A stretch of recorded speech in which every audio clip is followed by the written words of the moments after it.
Real shit only. Let me talk to these niggas, see? Somebody got said.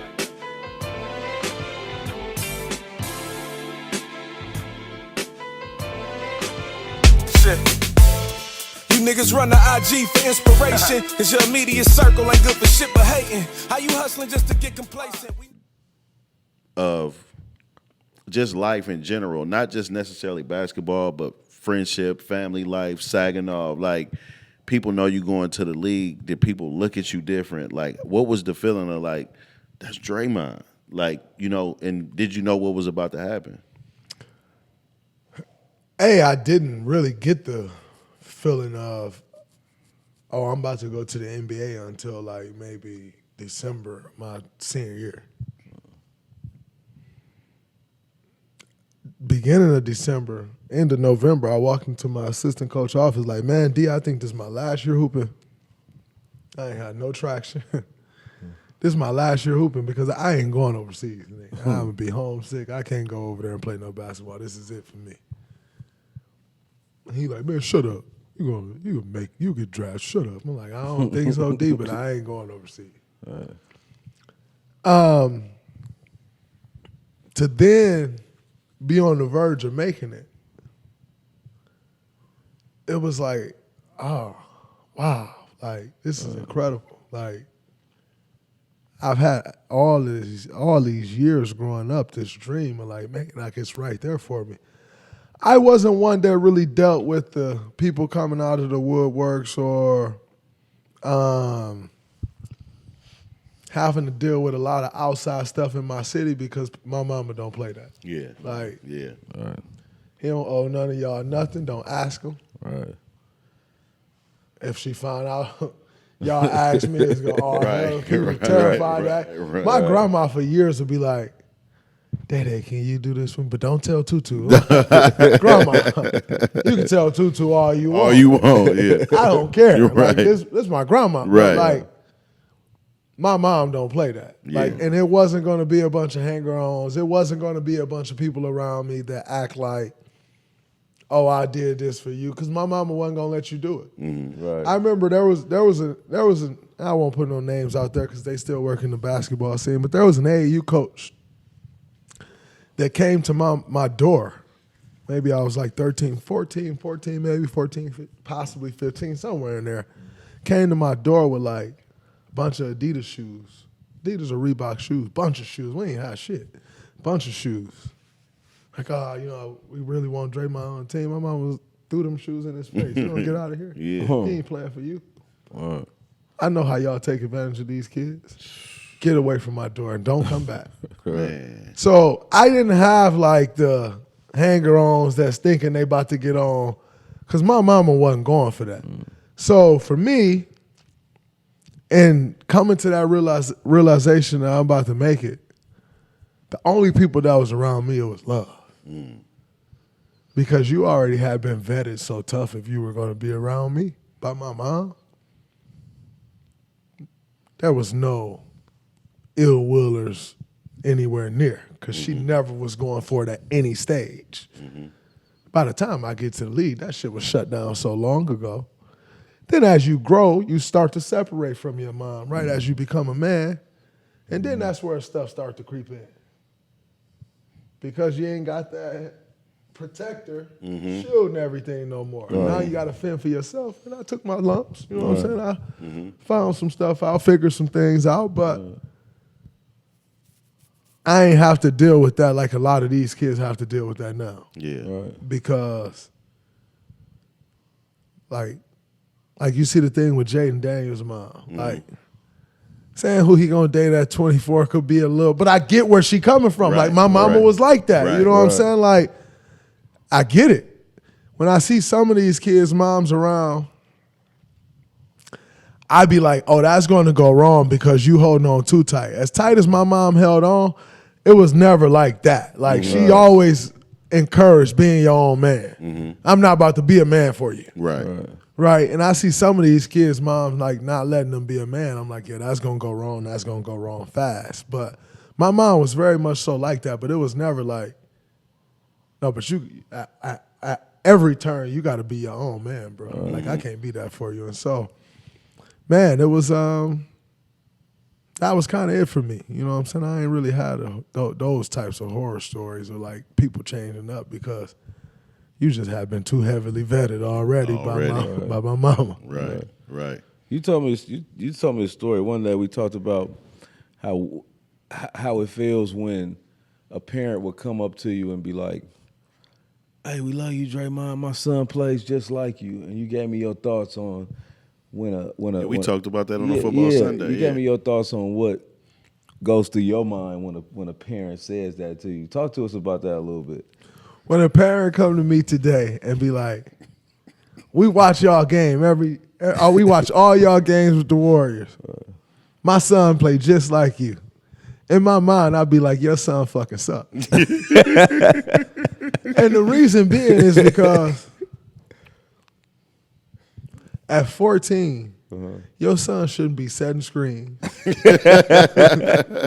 trying to find every way to pass the ball to Steph Curry, playing defense. I didn't play no defense at 14. Now, granted, the one thing I will say, my uncle taught us help side defense from the time we started playing basketball. Your Uncle Benny? Yes. Okay. So I have known help side defensive principles since first grade. That's when my uncle started teaching us help side principles. That's crazy. I literally have known help side defensive principles since the first grade. That's crazy word.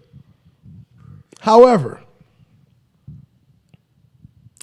in elementary school, in middle school, and damn near in high school, man, your kids should be wiggling so much and trying to figure out every which way they can score the ball. And now, granted, yeah, you want to teach your kid how to play good basketball, right? Like I was always taught how to play good basketball. Right. But I had the ball in my hands. Right. You know what I'm saying? I did so many things. Like I scored the ball. Like average 28 points, 29 points. Like average 16 and a half points in the Big Ten. That's like going to another college that averages 23, 24 points. I always scored the basketball my whole life. Right. I adjusted to a role when I got to the NBA because that was my way on the floor. And then I mastered that role. In mastering that role, I became an all-star.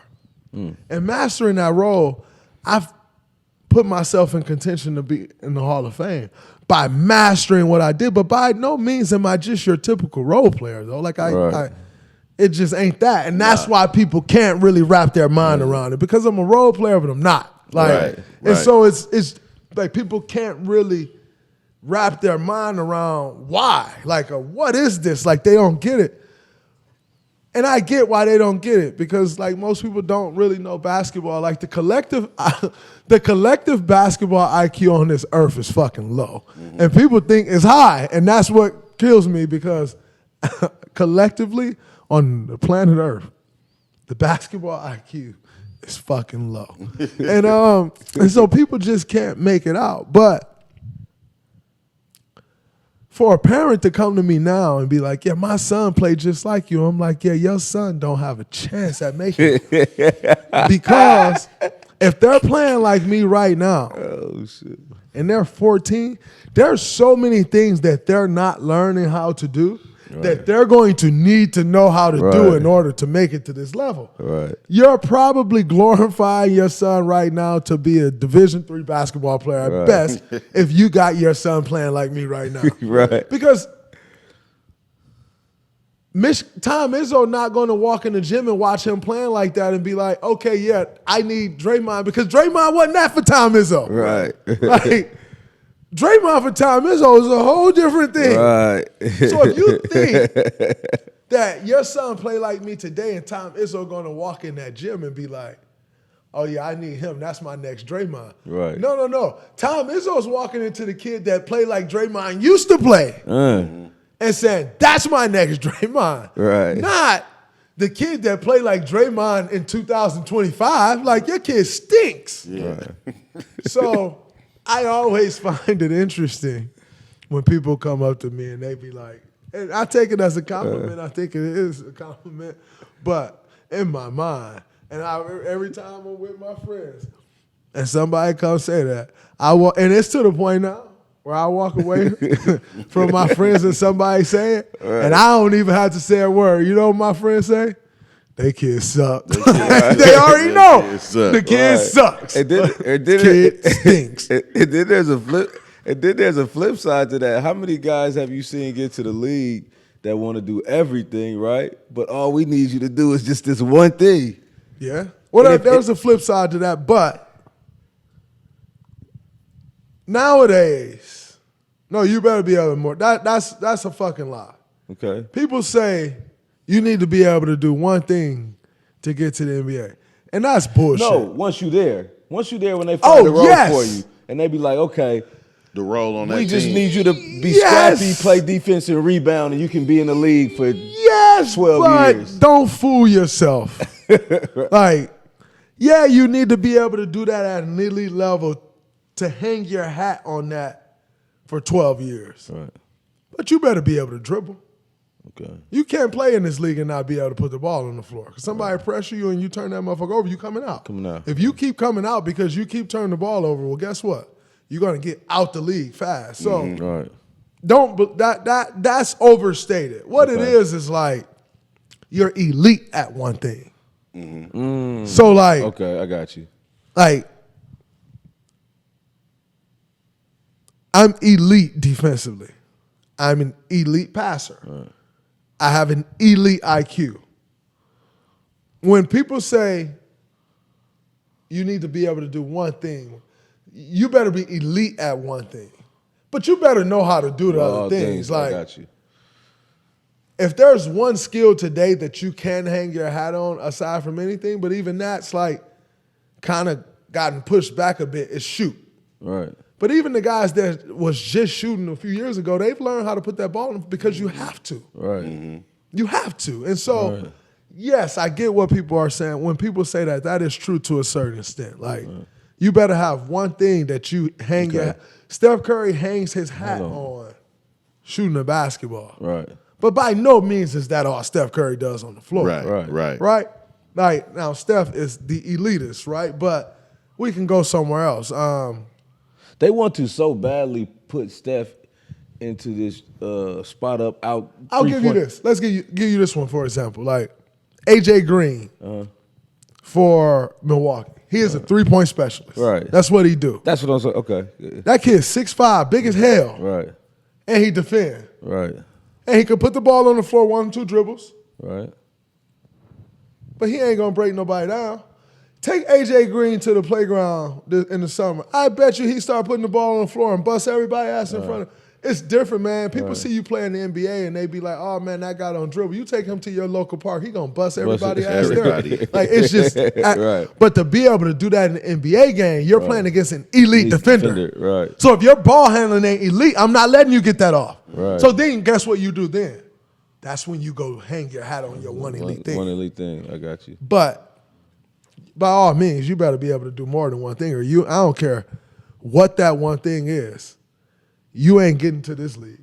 Right. You saw, you've seen. Look at the kid. What was his name? It's March Madness time. The kid from Oakland a couple years ago, like Jack something. Last name was with a K. Jack Coakley or whatever. Point being, he was shooting the piss out of the ball. He didn't make nobody's NBA. Because that's actually all he can do. Right. You know what I'm saying? So you better be able to do more than just one thing. But you better have one thing that you're elite at. If not, if you don't have one thing that you're elite at, your days are numbered. Right. All our days are numbered. Yours are like numbered Wait. really fast. And the ending number will be a lot lower than you'd hope. But when you get to the NBA level, it's a team game, so you start to feel needs. It's like when KD was in town, right? Shit, you got Klay scoring the basketball, you got Steph scoring the basketball, you got KD scoring the basketball. Okay, now Draymond, I could take less shots right now. I don't have to focus on. I don't got to give you you know what I'm saying, Right. 15 to 20 a night, we got the scoring. So you also feel the needs as well. You know what I'm saying? For sure, but so say with those three guys, if I'm out there and I'm trying to get my shit off and I'm like, I need to get my shots too. Well, if that don't work, all of us trying to get our shots and it don't mesh the way it need to mesh, guess what? Guess who's out? Because they're going to try to find the pieces to make that thing work. Right. So guess who's out? Right. Me. Right.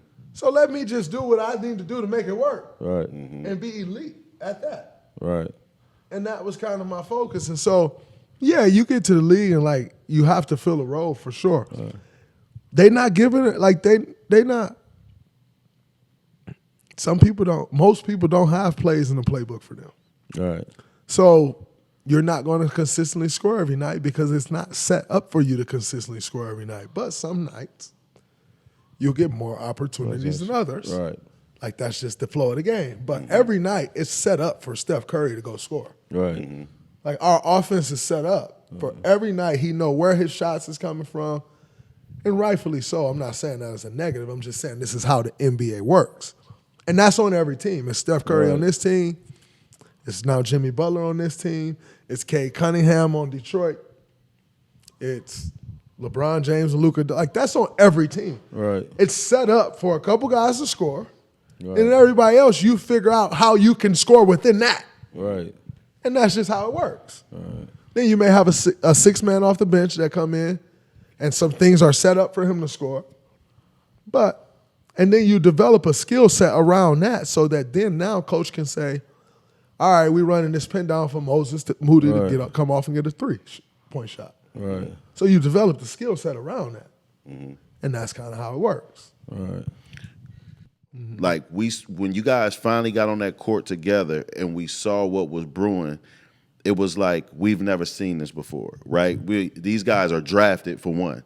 Like, these aren't guys that just, let's go grab this superstar, let's build this team, right? This they like to compare it, but this team isn't LeBron and D-Wade's Miami. It's just not. You know what I mean? So you guys learn how to play this game together. Could you feel that? Could you feel something special brewing in the locker room when it was happening? 100%. Like, not a normal thing in the NBA. Like, everybody in the locker room genuinely just liking each other. Like, that is abnormal. So we spent a bunch of time together. We were all young, which was big. Like, we didn't have kids. The only person who was married was Steph. No one else was married at the time. So, like, we all hung out together. Like, we all really spent real time together. Remember a couple of years ago, Bob walked past the table. Me, Steph, and Klay was still, until Klay left. We all sat at the same table. We always sat at for years. And he was like, man, it brings me so much joy to still see after 11 years, y'all still sit at the table together. Because that's not normal. Like, in the NBA, something always goes wrong amongst the relate. Like, people grow, they think, oh, man, I'm supposed to be bigger than you now. Like, your hotel room they give you bigger than my hotel room they give me. Eric Housen treat you differently, Steph. Steph get the first pick at the massage slot. I get the second one. I should get the first one. You get people doing all that dumb shit, and it all just fall apart over stupid stuff like that. Right. Brother, I am so secure in my own skin. If y'all don't give Steph that first slot, I'm fighting you. If you don't give him the bigger hotel room, I'm fighting you. I need him to be happy too.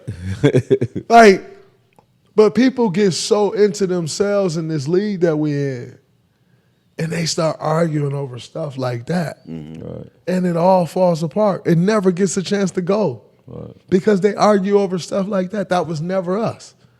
So from the beginning, like, none of us cared about none of these things. It's just basketball. How can we figure out how to win? Right. And that was it. How can we figure out how to you to be an all-star, you to be an all-star? That was it. Right. Nothing more, nothing less. We all kicked it together. That was it. And so we knew that, like, man, we could win some games. This would be different. We didn't know this. It's like we could become this. Right.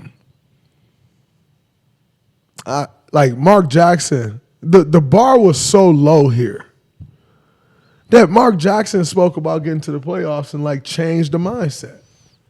We ended up starting getting to the playoffs. There was never really championship talk with Mark Jackson. Like the goal was to get to the playoffs. Mm-hmm. Steve Kerr come in like putting this offense in and like telling us team values and morals and team character and all these things.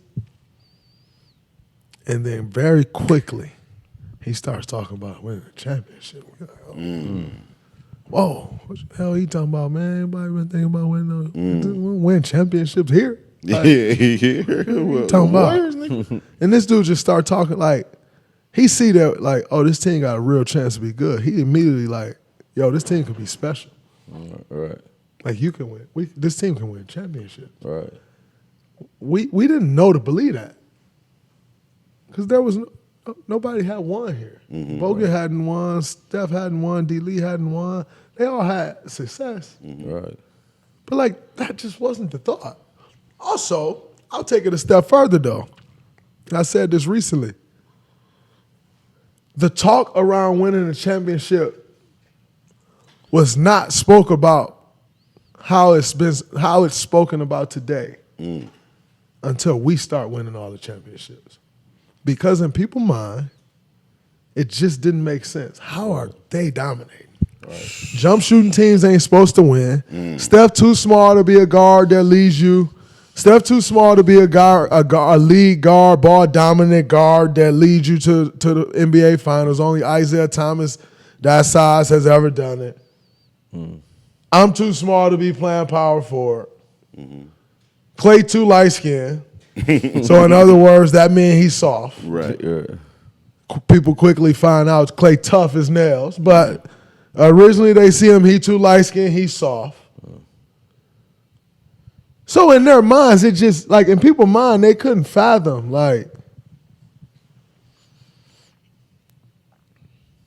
how these dudes win a championship.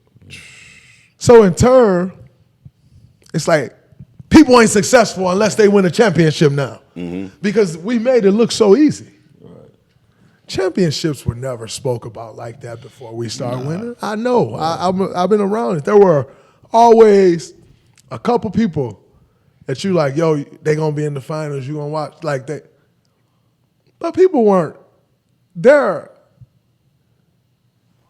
value as a player wasn't lessened because now it is. And that's because of the success that we've had. That you can't be in this era and not win championships because we've dominated, Bron has dominated to where it don't matter. It's just kind of the way the cookie crumbled. Yeah. I'll tell you what, before y'all got here, championships wasn't, I don't even think the fans we didn't even think championships. It was just something to do. Tickets was $7. Bro, I remember my rookie year walking around.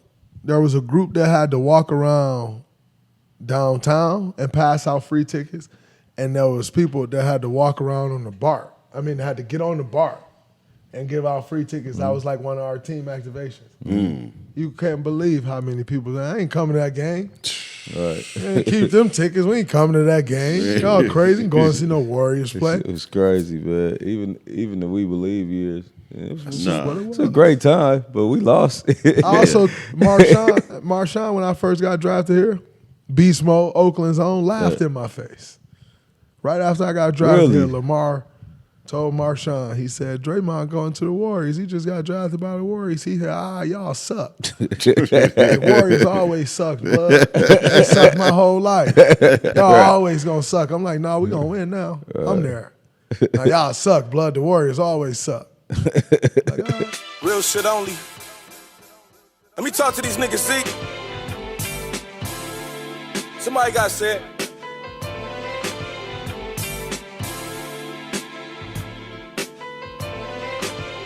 Shit. You niggas run the IG for inspiration. Cause your immediate circle ain't good for shit but hating. How you hustling just to get complacent?